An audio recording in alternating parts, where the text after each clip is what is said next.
Қайырлы күн достар. Мен бүгін сіздерге саяхаттаудың 5 түрлі пайдасын айтатын боламын. Егер канал ұнаса, лайк басып комментарий жазуды ұмытпаңыз.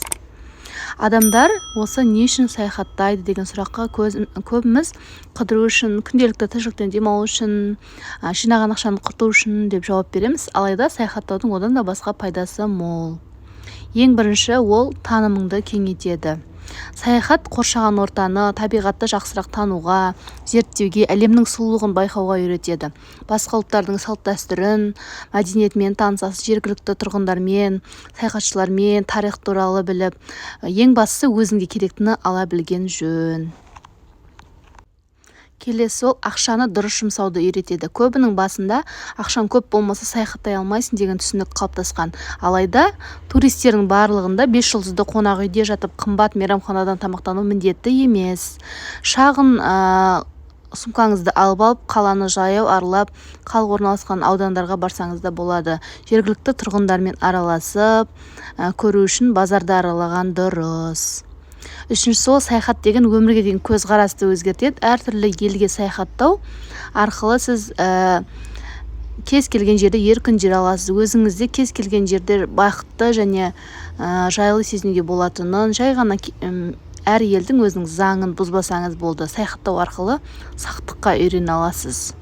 Ең жақсы тағы бір жолы, ол комфорт зонасынан шығасыз. Үйде барлық жағдай жасалған, одан шығу үшін комфорт зонасынан шығасыз. Кез келген саяхаттың алдында адасып кетсем, қайтемін, жергілікті тұрғындармен қалай сөйлесем деген сұрақтар мазалауы мүмкін. Барлық қорқыныш пен уайымды үйде қалдырыңыз. Тек жақсы тәжірибе мен көңілді демалыс туралы ойлаңыз. Сонда сізге артқа түртетін үрейлер болмайды. Барлық нәрсеге дайын және жаңа таныстыққа ашық болыңыз. Келесі, ол шыдамды бола түсіңіз. Жасыратын жоқ, саяхаттау адамды төзімді әрі мықты етеді. Саяхаттауды ұната бастаған сайын өзгерісті қалаларыңыз сөзсіз. Былтыр теңіз жағасына демалған болсаңыз, биыл достарыңызбен рюкзак асынып тауға барыңыз. Жалпы табиғатқа жиі шығыңыз. Мұның барлығы сіздің физикалық және моральдық тұрғыдан шыңдайла түсесіз. Негізі саяхаттау сіздің миыңызға жаңадан бір нейрондар қалыптастырады. Сондықтан үйде емес, сыртта болған, жалпы саяхаттаған адамның мышлениясын өзгертеді. Негізі дәл қазіргі кезде көптеген саяхатшылар шетелге шығудың, жалпы осы елде саяхаттаудың оңай жолдарын ұсынып жатыр. Интернет желілерін ақтарып қарайтын болсаңыз, шетелге оп-оңай аз қаражатпен шығуға болатын жолдары бар.